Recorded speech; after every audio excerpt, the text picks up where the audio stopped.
Assalamualaikum teman-teman semua. Sekarang saya sudah berada di lautan Pasir Bromo dari via Pasuruan ini teman-teman, dan akan keluar melalui jalur via Malang yang tentunya lumayan jauh rutenya yang harus saya tempuh, dan saya akan kasih saran maupun tips untuk melewati lautan Pasir Bromo yang tentunya akan banyak menguras tenaga kalian, apalagi kalau teman-teman naik motor matic seperti saya ini. Saya touring dari Solo ke Bromo ini bertiga bersama anak dan istri, dan tentunya ini pengalaman yang sangat berharga, apalagi kalau melewati lautan Pasir Bromo ini menggunakan kendaraan motor matic dan juga berboncengan. Sebetulnya nggak masalah ya teman-teman, jika kalian kesini naik motor matic, cuma pastinya akan lumayan capek karena menjaga keseimbangan motor agar tidak selip dan jatuh.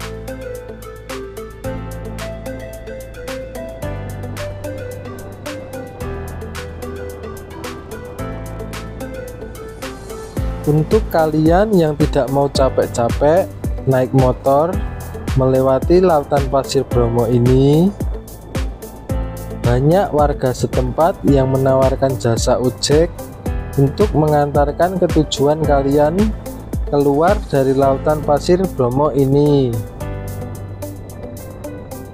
atau sekedar berkeliling menikmati keindahan lokasi sekitar Bromo, Tengger, Semeru.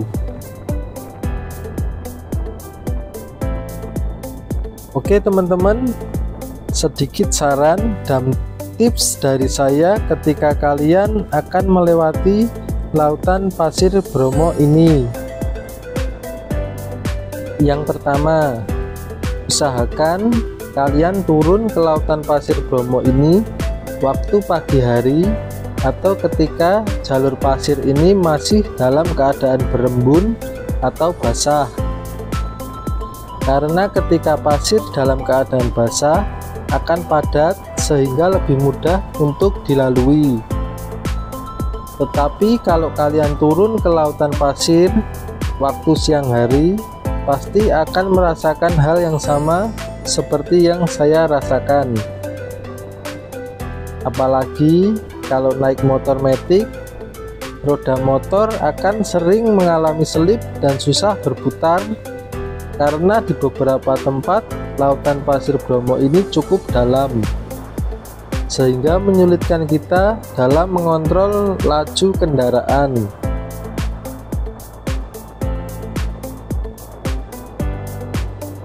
Yang kedua, jika memungkinkan, lebih baik kalian datang ke sini menggunakan motor manual, karena lebih mudah melewati lautan pasir ini dibandingkan dengan motor matic. Loh mas, nek saya punyanya motor matic gimana? Ya nggak apa-apa, tapi pastinya akan lebih banyak menguras tenaga dibandingkan naik motor manual, apalagi kalau kalian berboncengan.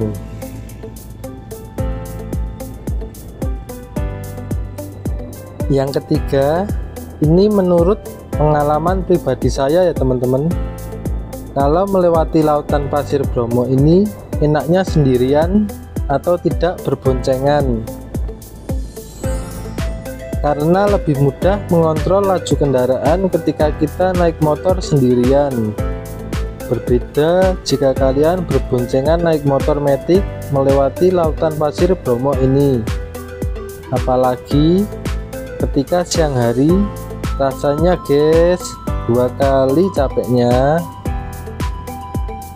Tekanan motor semakin berat sehingga roda kendaraan akan sering selip, dan beberapa kali istri dan anak saya harus berjalan karena motor yang tidak bisa jalan ketika berboncengan. bukan karena tidak mau naik ojek ya teman-teman, karena memang kita sepakat untuk mencari pengalaman bersama naik motor metik ketika berboncengan di siang hari melewati lautan pasir Bromo ini, dan ternyata sangat melelahkan.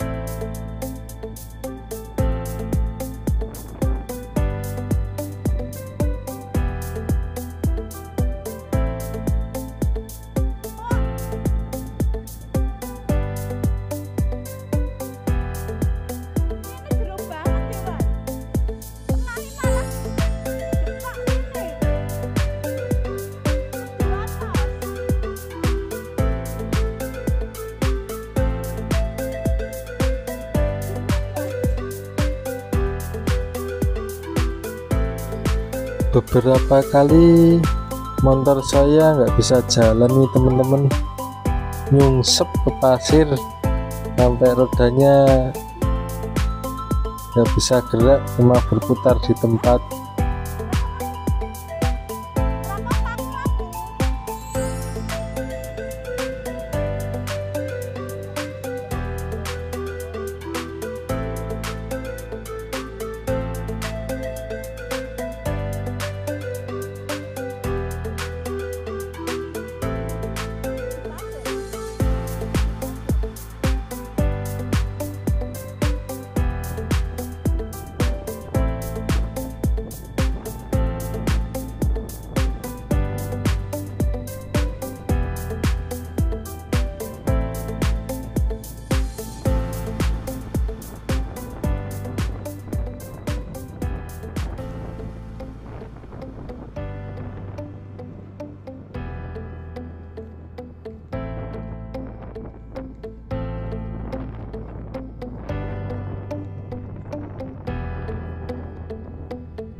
Bahkan saya harus melipir mencari jalan ke semak-semak untuk bisa melalui jalur ini, karena jalur utama sangat sulit dilalui, apalagi kalau berboncengan naik motor metik di siang hari. Ampun dah.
Dan singkat cerita, di perjalanan saya bertemu mobil patroli yang akan menuju Malang. Mereka menawarkan anak dan istri saya untuk ikut ke dalam mobil menuju pos Jemplang atau jalur keluar masuk via Malang. Dan saya ucapkan banyak terima kasih kepada bapak-bapak tersebut yang sudah banyak membantu saya, karena jalur masih jauh sekali untuk menuju ke Malang, dan saya lebih mudah mengontrol laju kendaraan ketika sendirian dan bisa lebih cepat sampai ke Malang.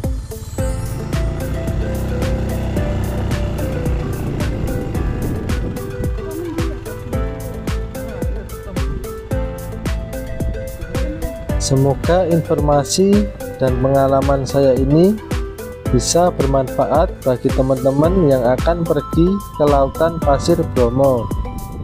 Selamat berliburan.